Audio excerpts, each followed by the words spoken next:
So I have the great pleasure today to actually be both kind of your master of ceremony and MC and actually speaker of this masterclass. So I will dive actually straight into it. Unfortunately, our marketing manager cannot make it today. He is sick, COVID unfortunately, but I have a marketing background so I can cover his role just a little bit. So what are we going to go over today? So we're going to give you a little bit about our journey and our team and how we came up with Storm Partners. I think it's quite relevant to how the space is developing. And then we're going to give you a little bit of some tips, tricks, and insights into both marketing and growth within the crypto space, and also finance, fundraising, and legal and compliance. If you have any questions, don't hesitate, but we want to make this as interactive as possible because we want to be able to, at the end of the day, help you as much as possible. We help a lot of startups, scale-ups, and enterprise clients in this space, so anything we can do to help you, we'd love to do so. And we're not charging for the session, so all advice and recommendations are free. So, are you ready? That's the really big question. As I mentioned, marketing, finance, and legal. So maybe do a little bit of show of hands of what's most interesting to people. So marketing, anyone? Okay, legal and finance, fundraising. Okay, so yeah, quite evenly matched. So our journey. Everyone here, Nicola, Sebastian, and myself, we've been involved in the cryptocurrency and blockchain space now for many years, each one of us individually, but doing our own work on the side. It was always a task of being a bit more of a generalist, having to deal with administration, having to deal with all these tasks that are besides what we're passionate about. And so how we came up with the concept of Storm Partners, which is a one-stop shop to the crypto and blockchain space, is to allow individuals that are passionate about the space, such as ourselves, to be able to focus on what we're inherently good at. So, as you can see, Nicola is our legal manager, dealing with all things legal and regulatory, and Sebastian is our investor relations manager, dealing with all the financial investor relations type stuff. And so, if individually they were to work at a law firm or even found a law firm, or a capital placement firm, they would have to deal with everything that's administrative, the invoicing and all these things, and it distracts them from their main job and what they're great at. And so one of our taglines back in the day is, why hire a generalist when you can have a bunch of specialists by your side? Getting into this space in 2016, 2017, if you wanted to get involved in the space, you might join a startup, a young company, and you would have to really be a generalist. You join either as a marketing manager and have to do everything. But if your focus or your passion was analytics, for example, it was practically impossible to get a job within that. And so the ability to come all together and offer a wide range of services whereby we're not generalists, we're a group of specialists that have come together to provide services to you. There's also the ability to disintermediate. At the very beginning, there was this agency back in Estonia, this law firm in Malta, and it was very hard to communicate with one another. Everyone would lose time with kind of account managers here. You'd end up saying the same thing 5 to 10 times to different stakeholders. So having everything under one roof allows you to essentially have one point of contact that can help you throughout all your needs. And so that's essentially where Storm Partners was created and founded. So our real ethos is being that we like to spark ideas to life. So you shouldn't have to necessarily worry about things that you're not so good at. You focus on what you're great at, and we can help you make that a reality. So as you can see, our team is growing. Nicola, as I mentioned, Sebastian, unfortunately, Guillaume is not here and cannot make it. So he can't make it, so I will step in to the marketing shoes now as well. It's like 3 caps, MC, speaker, and now marketing. But when I first joined the space, I was the head of marketing of a tokenization startup that was fractionalizing assets, or at least had the aspiration to do so. So I can give you a little bit of insight here as well. We'll go over 5 main areas of marketing, be it the strategic side, influencers, PR campaigns, community building, and of course, an important one, budgets. So, strategy. This space is so fast moving that most of our clients come to us and they're like, Sheraz, we want this done yesterday. And we want this, if everything is so immediate and needs to be done so quickly. And strategy is often one of the ones that we see being neglected more often than not. And it's actually one of the most fundamental and most important parts. Why? Because if you just end up going around and just, okay, let's do an influencer program and let's just see what happens, you're going to see what happens, and most often than not, nothing happens. And so the strategic element here is really, really important, and I would not neglect this at all. So, influencers. Influencers are a very intricate one within the crypto and blockchain space, because some crypto influencers would be able to amass audience sizes and reviews that's even some bigger than some of the largest broadcasting channels in the world, BBC, Bloomberg, etc.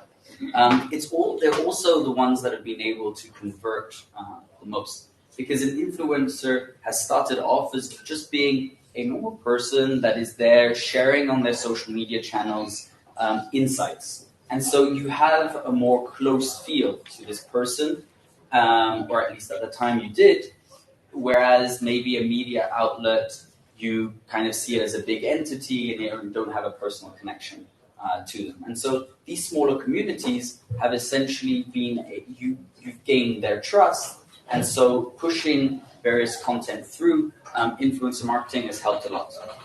The main problems actually that are faced here is that influencers are a little bit rogue. I mean, at least media outlets have some sort of structure in their professional. Influencers are very, very hard to deal with. They don't actually have pricing. They don't want to sign any contracts. Most of the time, they actually don't even want to reveal who they are.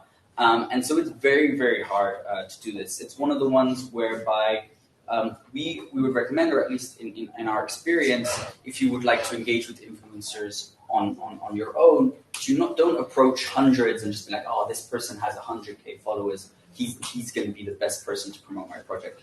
Look at the ones that are actually posting various content that is closely related to what you're doing, and try to not have just various random influencers, but actually ambassadors pushing forward your project.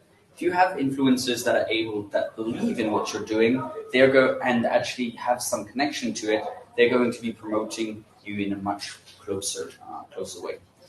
It's also, when it comes to remunerating them, don't just think, okay, I'm going to pay this influencer 1K, 5K, 10K, and they're going to do a great job for me. Try and always use a fixed and a variable standard, whereby set a clear goal and objective. Is this to join the Telegram? Is this to sign up to my platform? Or whatever that might be. Make sure that you have a clear objective and that you can measure it. Measuring is really, really important within the marketing space, and is one that I would definitely highly recommend.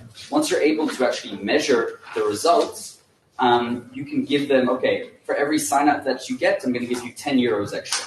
And so that way they're actually incentivized with the content that they're going to create to actually maybe do an extra tweet or tell their friends to sign up, etc.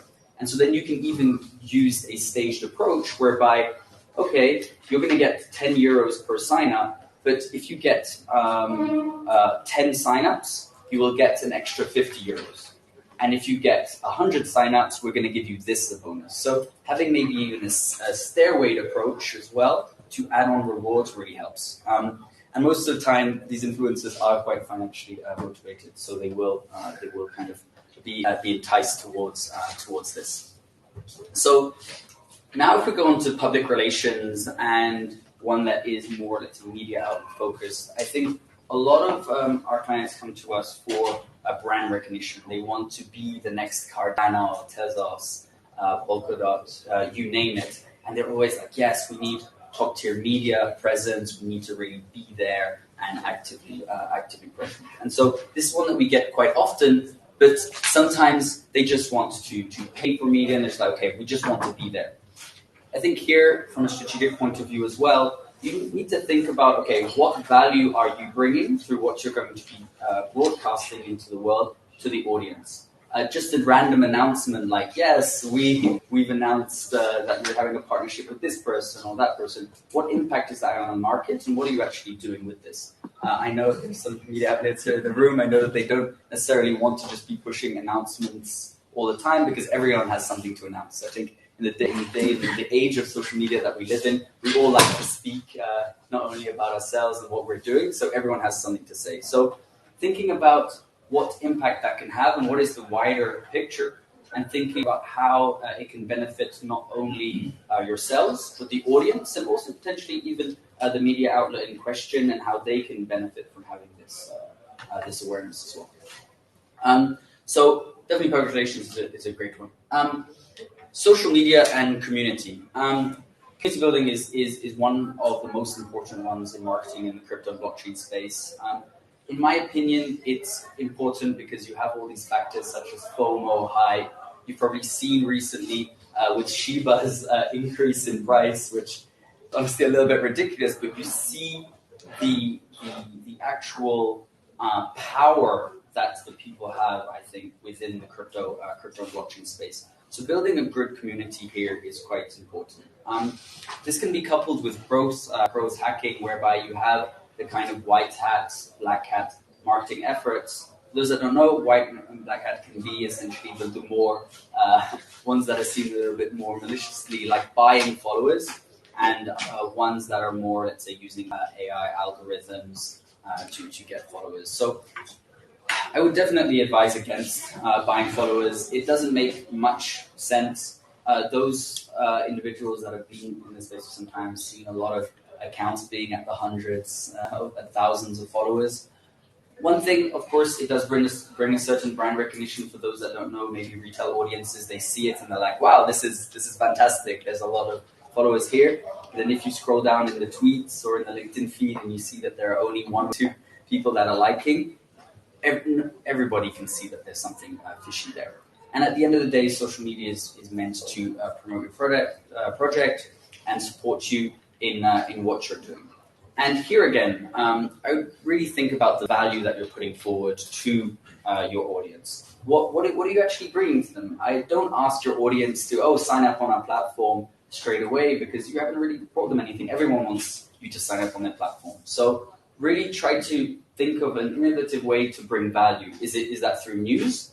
There are various crypto products that bring out daily news, and so they have individuals follow them on social media for a daily following of news. But you can maybe be a bit more creative than that and bring out, be it quotes, be it events, be it even giving away like free merch or whatever that might be, something to really give value before asking it in return.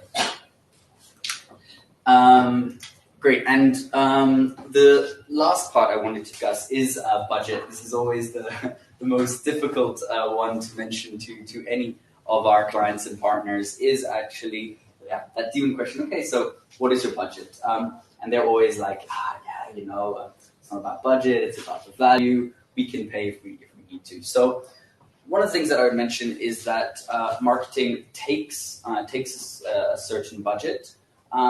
But you shouldn't overinvest to begin with. If you are a small project to start off with, you can use a little bit of a snowball effect. Invest a little bit to begin with, and then start to grow. The worst ones that we see from clients is they just raised money, they raised $1 million, and they're like, okay, we're going to invest heavily in marketing.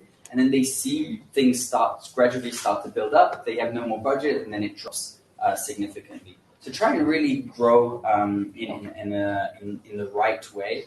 By actually just scaling through. So following from that, budgets being very important, I think the next slide is related to finance and how do you actually get a budget in the first place. So, thank you for the invitation. It's a pleasure to, I would say, to present what I'm doing on a daily basis. So I'm helping basically projects to fundraise. Basically, there are projects that come to me. They have of course, a financial need, because they have some. So that's what we are gonna speak during this, I would say, presentation. It's because, of course, they will have a project. So we are going to mention this point. and of course to, I would say, develop their project, and I would say to make the project successful with investors. We truly believe that the external feedback is a key in that, because it helps to improve the project and to challenge the project, the idea. Then, of course, the idea I would say you always have an idea and you want it to get live, and you need a clear roadmap for the launch. That's what we're going to speak about. And of course, as investor relations manager, on a daily basis, I have to deal with investors, so I have to do this kind of bridge between my clients and the investor that are looking for specific things. And of course, the legal framework in the finance, and as the space is very technical, is definitely pretty challenging. And as I have also legal background, also have legal and compliance, of course, it helps the clients for reaching their goals. So that's the things that we are going to go through. So basically, we see with various projects that come like every day to us, we can see like a very big diversity in terms of project on the blockchain and crypto space. So it starts, from the solution offering tokenization of the performances of traders. You have also platforms of tokenization that are involved in the ecosystem.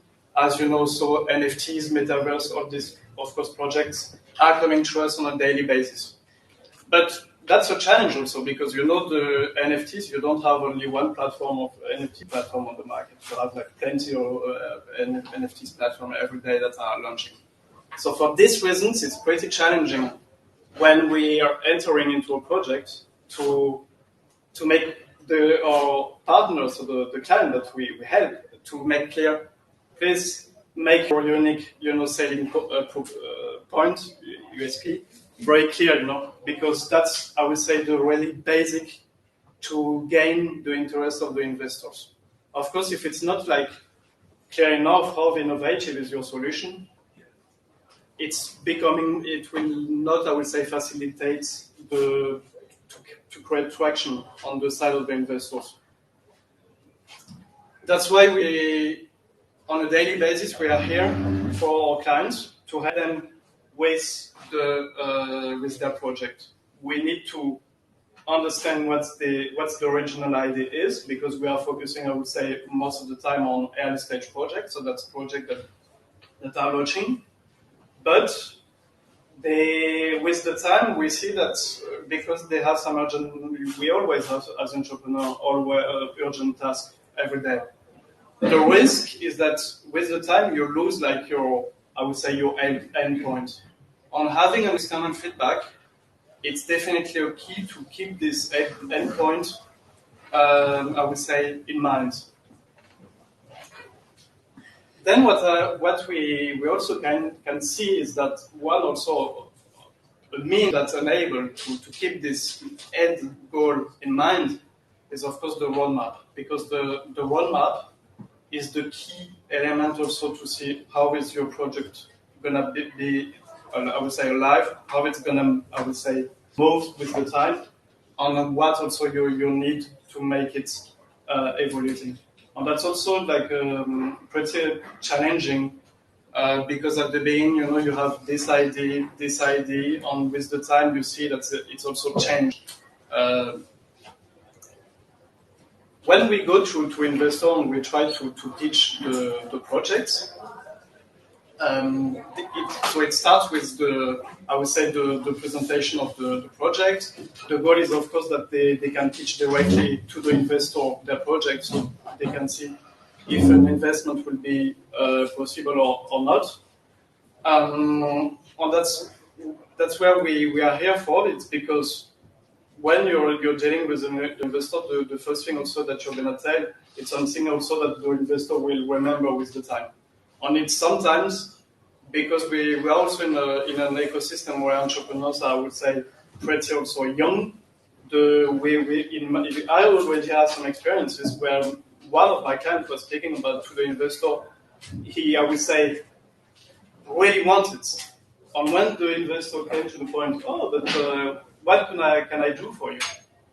My client answered like, I have this need, but in 1 year. So I don't know why in this case he did that, but it's to tell you that it's pretty challenging when you're dealing with investors to be clear in what you're here for. And also, that's I would say definitely something that I would like to share with you. Most of the clients of the ecosystem come to me and say, "Oh, I'm looking also for smart money," but I'm okay. Which kind of smart money are you looking for? Are you looking for like B2B? I would say, for example, expertise, knowledge. Is it like, do you need like networks? What do you exactly need, for example, around B2B? And also, for example, on the tech side, okay, you have a need on tech side, but what specifically? On what could be, I would say, the adapted investor that could bring this expertise into the project? And that's the informations, that of course we can deliver them because we know the investor we are working with, but it's also, we cannot, I would say, replace the entrepreneur that has, as I said at the beginning, a final endpoint to reach, or that we cannot, decide for him. So that's why I think it's definitely a key point. And once we of course we get the interest of the investor, that's between, I would say, the clients and the investor himself, there is a match. Then we are starting with the negotiation parts, the term sheets, etc. And at the end, once it's also signed, I would say, to sign this document, one of the very key issue is also the legal on specifically the compliance side. On most of the time, we see that our clients focus on the, I would say, fundraising part, so to get the funds. But once they are in capacity to onboard an investor in the project, they are, I would say, investor not ready. And that's because, as you know, we need to create AML and compliance policies, KYBs, etc. And that's why also we work together with Nico. Thank you for attention. Thank you, sir. Okay, so my field is legal and compliance, and what I will try to do in the next, like, say, 10 minutes is to give you an understanding of how digital asset regulation works worldwide. I think, so it's really the grounds of my work, but it's also a really innovative matter, and it's definitely something you need to know if you want to operate in this space and launch a project in this space.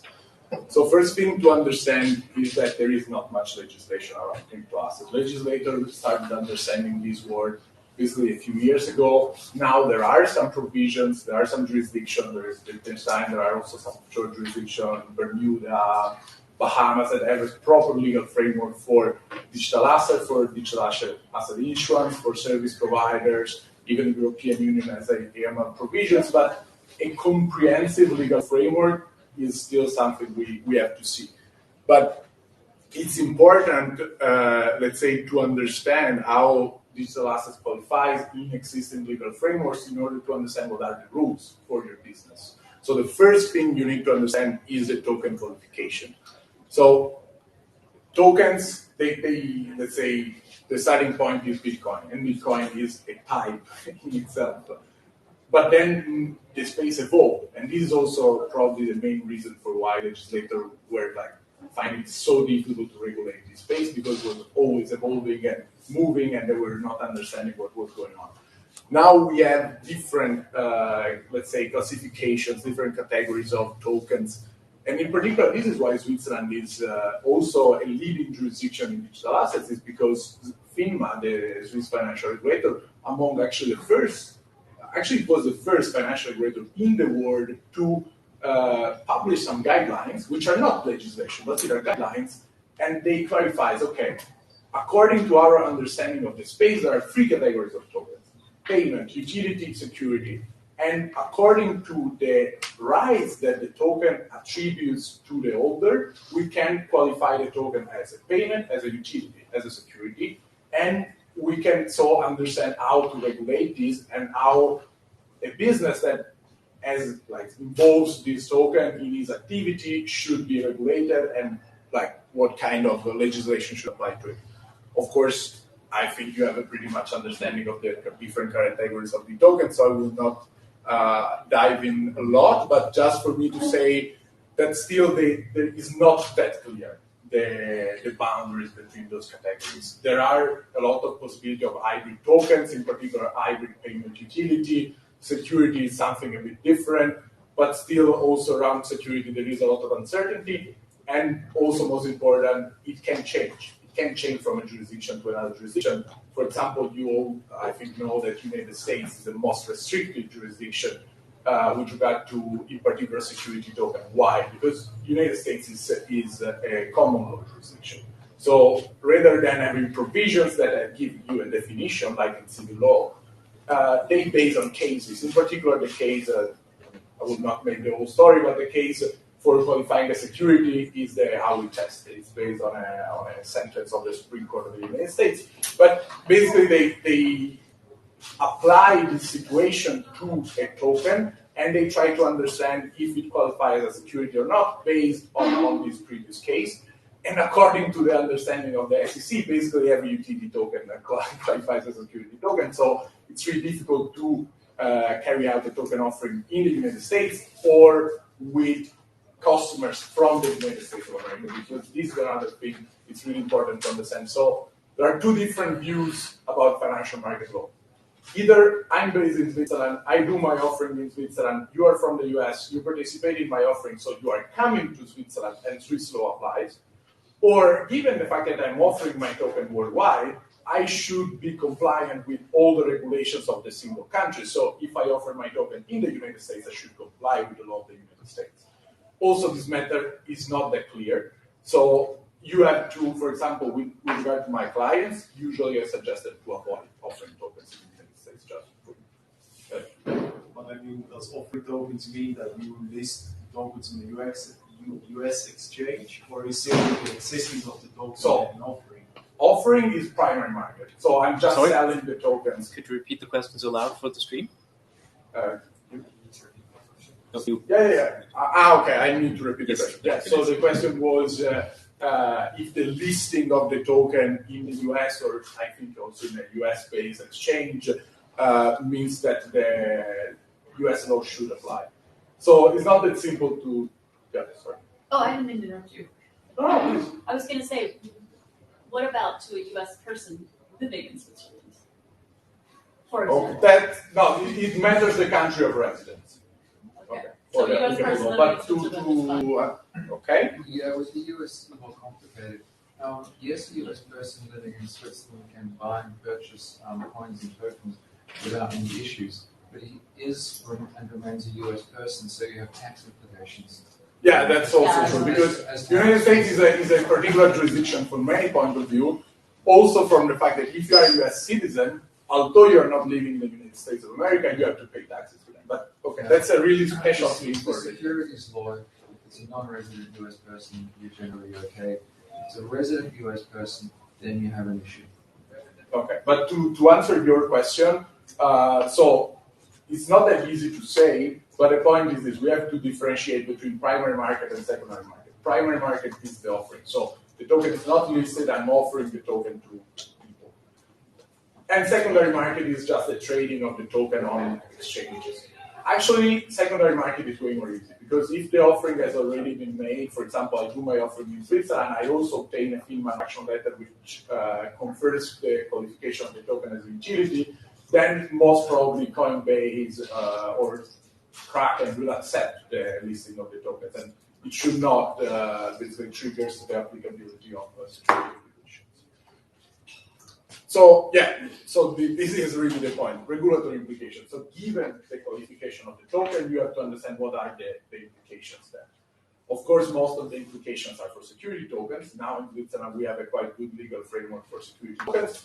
You can tokenize shares, bonds, whatever. Really, how they built it, Swiss law, is, in my opinion, a clever way. So you can properly have a share in the form of a security token. It's not something different. The share is the security token.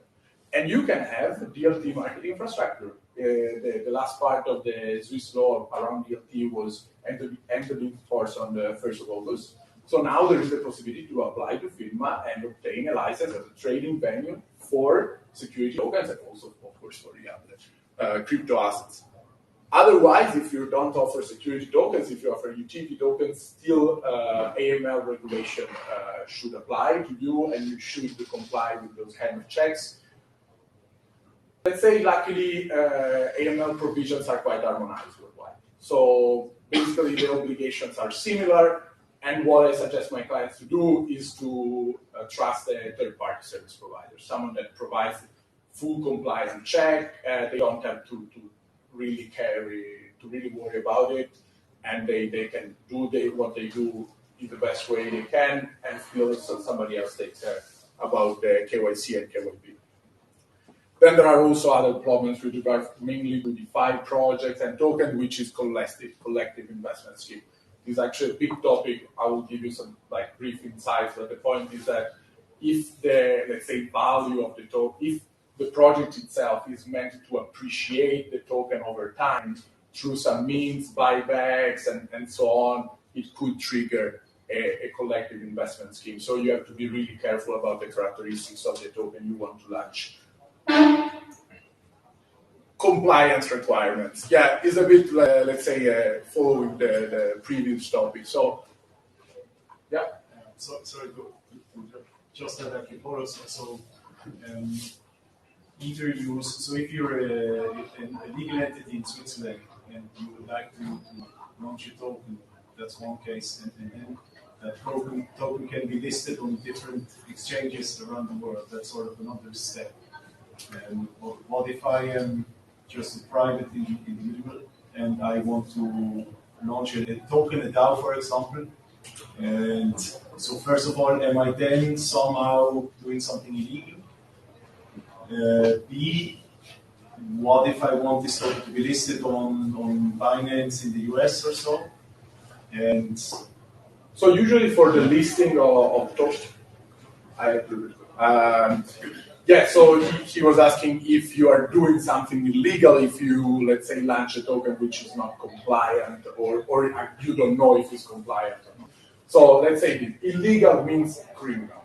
Illegal and illicit are two different concepts in law. So illicit is something that from civil law you should not do, and someone can sue you. Illegal is something that is criminal. Yeah? Criminal, you can really be liable for criminal charges only with regard to, let's say, anti-money laundering. Even the offering of securities without a license is not properly a crime in most jurisdictions. It's just an illicit activity. So if you comply with AML, there is no crime. Then if there are other, let's say, obligations that you don't respect, still you can be liable for fines or let's say, legal claims and so on. But the point is this: when you want, I assist my clients in listing the tokens. When you want to list a token on an exchange, they require you a legal opinion. It depends on the exchange about the legal opinion. Someone requires it to be done by a top tier law firm. However, long story short, the point is the legal opinion should assess in selected jurisdiction how the token qualifies. For example, if the exchange is based in Singapore, which is also often the case, they want to know if, according to Singapore law, this token qualifies as security or not. If the exchange is based in the US, they want to know about US laws. But usually they ask me as a lawyer to consider more than one jurisdiction. We usually consider, for example, you can consider European Union as a whole, generally, given the fact that it's mostly harmonized financial regulation. Then you consider UK, you consider Switzerland, of course, Singapore, Hong Kong, then it depends on the project, you can also others. Coming back to, it actually is really linked to this, because authorization and licenses. In order to understand if you need authorization and licenses, you should understand if some kind of obligations or regulations should apply to your project, and you can understand it only, let's say we start from the first point, according to the qualification of your token. So regulatory risk mitigation measures, this is really the point. So you come to me with your project. We understand that there is a certain level of uncertainty, and we want to mitigate this regulatory risk. How can you do it? In Switzerland, there is a really powerful instrument to do that, which is FINMA no action letter. You can go to FINMA, start a dialogue with them, and say, I have this project, these are the characteristics. Of course, the letter we send to FINMA is drafted by a lawyer, so I really, let's say, tackle with them the points that are not so clear, and we try to understand how this token is regulated. Usually the aim of a no action letter is that FINMA answers, okay, you are not basically regulated under our financial market law, you can operate your project in compliance if you do this, and that. Or usually most of the times we tell them we want to be regulated as a financial intermediary, we will apply to an SRO, we will do this, and this. Is it okay for you? Hopefully they will say yes.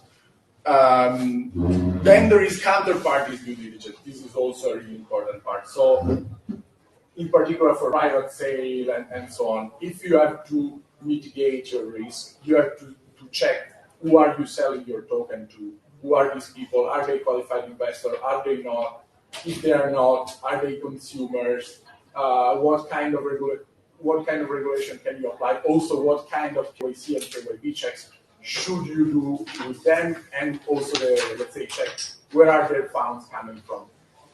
It may seem difficult, but actually if you want to do your project properly, you have to do it, and it's possible to do it. Trust me, we do it. And then let's say there is the main point of regulatory risks, and it's actually my duty as a counsel to my clients: identification, flagging, mitigation. So I have to identify for them what are the regulatory risks, to flag them, to show them also, of course, what are the consequences of the risk, and then mitigation. So what are the solutions that can help you to mitigate this risk? In a space in which there is this level of uncertainty, it's really difficult to eliminate the risk. But still, mitigation, let's say, is the best is possible to do. And then there is the last part, choice of law. I have a question. So how do decentralized exchanges apply? Okay, his question is about how decentralized exchange are regulated. That's a really good question. I have some DeFi clients. They gave me a lot of headaches. It's really difficult. It's really difficult to understand how they should be regulated because there is not, let's say, a main entity that can perform the checks. But still, for example, some client of mine, they were able to implement a kind of NFT that whitelist you. So you can access the exchange only if you are whitelisted. But then maybe you can argue it's not really decentralized. I see that there is a bit of a problem, but still there are some things you should comply with. And in my opinion, anti-money laundering is one of the main ones. And if you are fully decentralized, it's really difficult to comply with that. Well, it does mean that if I launch a token in a decentralized way, so if I somehow make a token offering or whatever, then theoretically, depending on the law of the country, I would need to consider who are the people buying it. Yeah, this is correct, because typical case, you do your token offering on Uniswap or a completely decentralized exchange. You receive the money in, USDC. Then you have this money. You convert it in fiat, you deposit it into a bank account frozen, investigation against you, you are not able to touch your funds. So, in order to prevent this from happening, you have to use, let's say, other solutions. Or you really do it, let's say, without establishing a company, without that, but it's a huge legal risk for you because you are liable for your taxes. If you sell a token without a company and you fundraise 5 million, then you should pay taxes on the finances. So it's really risky to do that. But choice of law is really something that can help you because there are many offshore jurisdictions that actually announce regulations about token offering, for instance. Bermuda and Bahamas have a quite similar legal framework that it's actually working. So they are providing licenses. They have even a licensing regime for specific ICOs. So you can basically, they will review your white paper and give you their approval. Still is not there, let's say, the best jurisdiction in the world, but is an approval from a financial regulator that has in that jurisdiction there are specific provisions about utility token, and they confirm you are actually issuing a utility token. And what matters in this case is good faith. So if I did everything I could to be compliant with the regulation I decide to set up in, it's difficult that somebody can go after you and say, no, you did something illicit or illegal. A big insight on choice of law. There is not the best regulation. There is no one that is like, yeah, go for it. Always you should go for this one.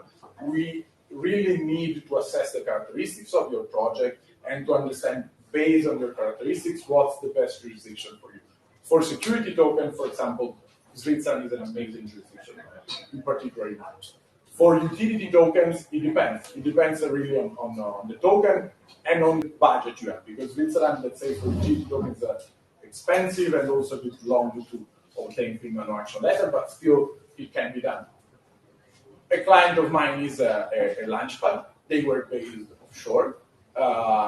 In a jurisdiction based, there were no requirements. Now they are based in Bahamas. There is a regulatory framework for them.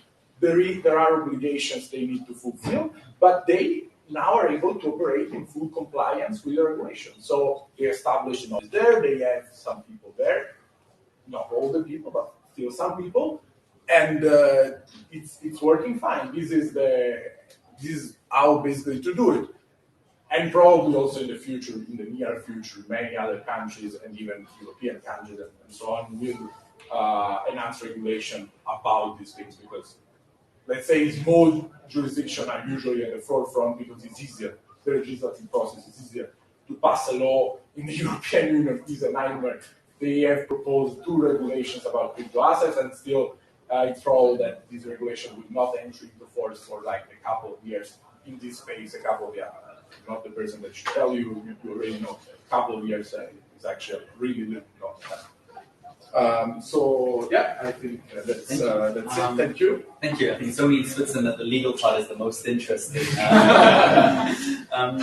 Wonderful. So thank you so much for listening, and we will take some questions and hopefully take me out.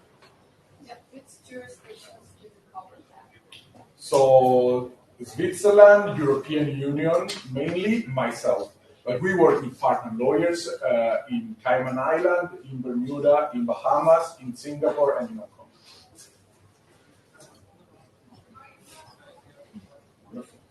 Does anyone else have any questions by any chance? Yeah, please. Interested to learn more war stories of fundraisers past. I don't expect you to break confidentiality, but which points in the cycle? Is it the incubation? Is it the liquidity provision? Where did it go well? Where did it go wrong? That's what entrepreneurs often care about, right? Yeah, of course. So basically, we have like most of the time. So we are not like at this time, I would say, an incubator in the sense that we are in the incubator in the sense that I would say, through the services that we are delivering an expertise that is most of the time also brought by an incubator. But a company that comes to us has I would say, a financial need, and we are here, I would say, to connect them to the. It's not. Because it's to give them I would say, the right stakeholder that they would be looking for, and then we can, so on the basis of the connections on the network of investors that we have, to give you like a bit of insights about the points that could be problematic sometimes. So basically, we are I would say. It's always has to be a match between like the project itself, the market, and the network of investors. Sometimes where there is the most of difficulties, it's when the company itself doesn't know what's its product about, what will be the next steps. All this doesn't know just to define itself. And we have some cases where the person doesn't know how to define itself. That's on himself, and that's really the problematic points. But we also have some, of course, success stories of projects that successfully arise there. Maybe a response on top of that. fundraising is really the one where we have no troubles having clients because everyone wants more money. It's really not that complicated. But we often get the case where people are like, here's 10K, raise 2 million for me. I mean, if I could have 10K and I could raise 2 million myself, I mean, I would be a billionaire by now. So it's really not just about, here's money, I want to be able to generate more. You need to really think about, okay, is it the right time to fundraise? I think it was a little bit about what you were saying, okay, am I at the incubation stage? And I think it goes on to what Sebastian was saying before is, what is the timeline? What are you trying to raise and how are you trying to get there? We looked at a very interesting project whereby in the crypto space, everyone are like entrepreneurs, they want to make it to the moon and back. And we had one project that really they had in their timeline, their scope of work, that they were going to have an exit. I think quite often in entrepreneurs, they don't really think about the exit. In this company, they really said, okay, you're going to invest at X rate, you're going to get Y equity, and we have these relationships with these large banks and facilitators that actually actively want our product. They've demanded for it. We're just going to build it by ourselves, and then we're going to go and sell it to them. So your X is going to turn into Y in 5 years. Would you like to invest? And we shared that with our network, and they were mind-blown because there's never really this kind of strategic plan for the investor. Because at the end of the day, of course, the investor wants to be passionate, but they're in it for the money as well. So being able to really allow them to visualize that, I think it helps quite a lot. Thank you. Yes. Question about education and community, and kind of transferring data between all the partners that you work with. Anything that works there? What's the way to communicate what you're doing in an open way? Yeah, I mean, I think education is really important. I think we're starting to hit kind of critical mass where I got my haircut yesterday and the barbers were talking about Shiba and God. But really, I think education is really important. We see a lot of the way in which, when I was talking about marketing, community building happens through education. I mean, if you teach a man to fish, I mean, then they're going to be able to eat for a lifetime. It's if you are able to educate them, well, then they're going to trust you as kind of like their professor for a lifetime. So we see in a lot of cases when people are building up their marketing strategies, we try to educate as much as possible. I think it has a really big role to play in the space, and it's quite important. I think we operate quite often in our silos. A lot of us have been in the space for some time, and we have buzzwords that we use, and we use them on social and use them everywhere, but when we're communicating to our audience, maybe they don't understand that. So I think being able to educate and being able to make sure that what we're trying to bring out to the world is fully understood is quite important. If I can add something on education, actually for me, education is really important because I see, it's a bit what Sheraz was saying. I have a lot of friends, they know I work with crypto and they ask me about, I bought this, and then use a shit coin. So people still are not able to understand what they're dealing with. And if you are a legitimate project and there is value in your token and in your project, show it. Demonstrate it to people. Show that they can trust you. Otherwise, it's difficult for individuals that are buying cryptos to differentiate between a good project and a scam.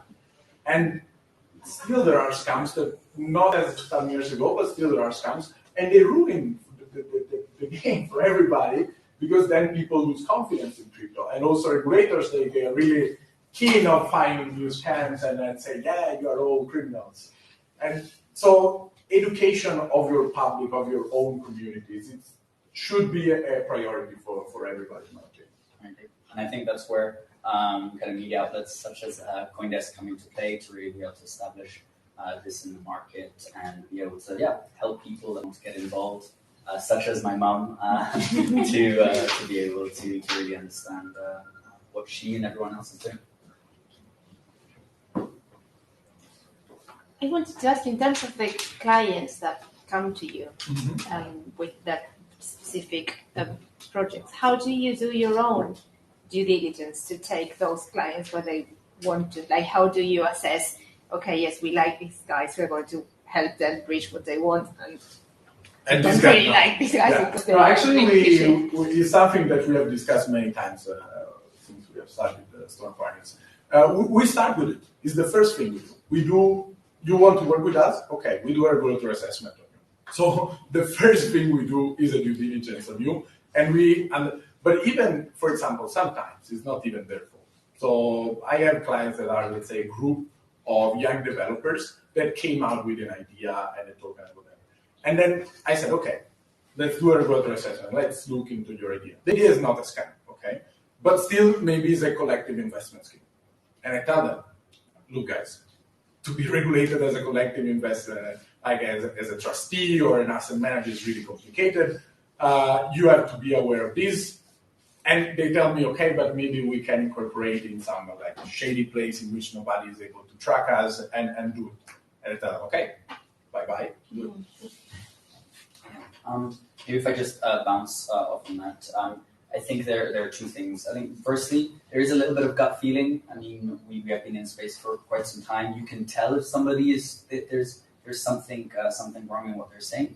And then I think the other side of it is things aren't always as they seem. So the best scammers are the ones that you don't even see that they're scammers. And sometimes there are ones whereby they look like a scam, but maybe they just don't have the ability to market their project. I just came back from Dubai, and when I first landed there and got into the conference, I was like, wow, this is the land of scams. And then I was speaking to a colleague of mine, a Swiss colleague as well, and he was saying, well, Sheraz, they're not necessarily all scams. They just might not know how to show themselves and to communicate in a Western professional way. And so when you told me that, I thought it was quite interesting because a lot of these, as Nicola mentioned, can be young individuals. They might be techies. They might not know how to do the full suite of services they might need. And so they might have an appearance to be a scam, but they aren't. They're just young people that want to boost their project. So I think there is this element of evaluation that starts, be it in the legal department, as Nicola mentioned, but we do this also within the finance and fundraising department, whereby before a client is even able to touch our investor network, we go through both internal and external audits. And the same within marketing. We really develop a whole strategy before even committing to anything tangible. So I think through those ways as well. And I think, if I can add something, there is also a second part of the story, and this is actually that really happened. So I told them that, so it was a project that it was really difficult for them to get regulated because they were afraid. Like the characteristics of the token, in my opinion, was a kind of investment. So I tell them this, I tell them, guys, if you want to do that, I cannot help you. 2 weeks later, they sent me another email saying, please, can we have another call? We had another call, and they changed their mind.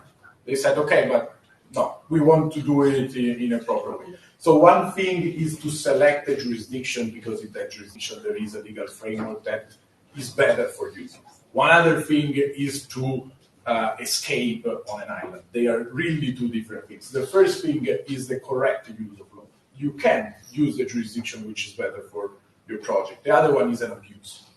And maybe from the external point of view, the difference is not that clear, but for me and then for regulators as well, there is a really clear difference. Well, last week I was in Lisbon at the conference where I met some people who built it's called PyDAO. It's a DAO that it is sort of a committee that can make investment decisions, and they have a pool of money of, I suppose, the government or something in that direction. So if these guys don't want to, I assume they want to spend as little money as possible on lawyers, so could they just say, okay, our jurisdiction is Panama or whatever? And like, how easy can they do that? And what is the downside?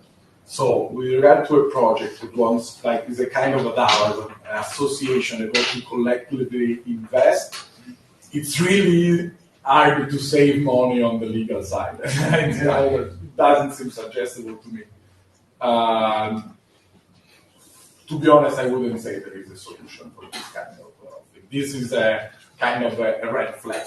Collective investment is something that is regulated in all the jurisdictions. But at the end of the day, everyone wants to save money, and even in the real world, people want to save money. But there's a difference if you buy a Toyota and if you buy a Ferrari. Two costs a different price, but at the end of the day, if you want to save money, you might get something poor. And in some ways, I think sometimes in marketing we get it often because everyone believes they can do marketing on their own. It's like, we're going to bootstrap this, we can do it. it, but I think in legal is really one of the areas you don't want to be saving money on because Yeah, absolutely. But how can you choose a jurisdiction? Can you just say this DAO is now based in Panama? Or how does That's a legal bit knowledge is tricky, very- but yes, you can to some extent. And with regard to the centralized project, for example, we have now, we were talking about companies, but companies is not the only type of legal entity. There are also associations and foundations. And for example, the DAO, in my opinion, an association is a good forum for them, and they could establish an association with a jurisdiction that has, let's say, a more powerful legal framework for them. Foundations as well, you know, in Switzerland there are a lot of foundations that manage decentralized projects. Usually foundations are done this way. So we create the project, we create the blockchain, we create 100 million tokens, okay? We keep some tokens for ourselves, and then we establish the foundation. What is the treasury of the foundation? 60 million tokens, okay? So these tokens are inside the foundation, and the foundation is bounded by the scope that is written in the statutes, and we will spend these tokens only for the development of the project. This is a typical setup of a decentralized project. This is impossible to comply. Thank you for the first time I get this now. Okay. thank you. Yeah, please, last. I guess it's quite a simple question. Is it quite easy for a company to move jurisdiction, especially with the legislation changes? Yeah, I would say yes. Then it depends to the jurisdiction and also to the dimension of the company. If the company is a big company and you want to change the jurisdiction, you have to open an office in that jurisdiction and to have boots on the ground. If it's a ready-made project and never incorporated, it's easier because you decide where to go. Cheers. Wonderful. Thank you all for listening.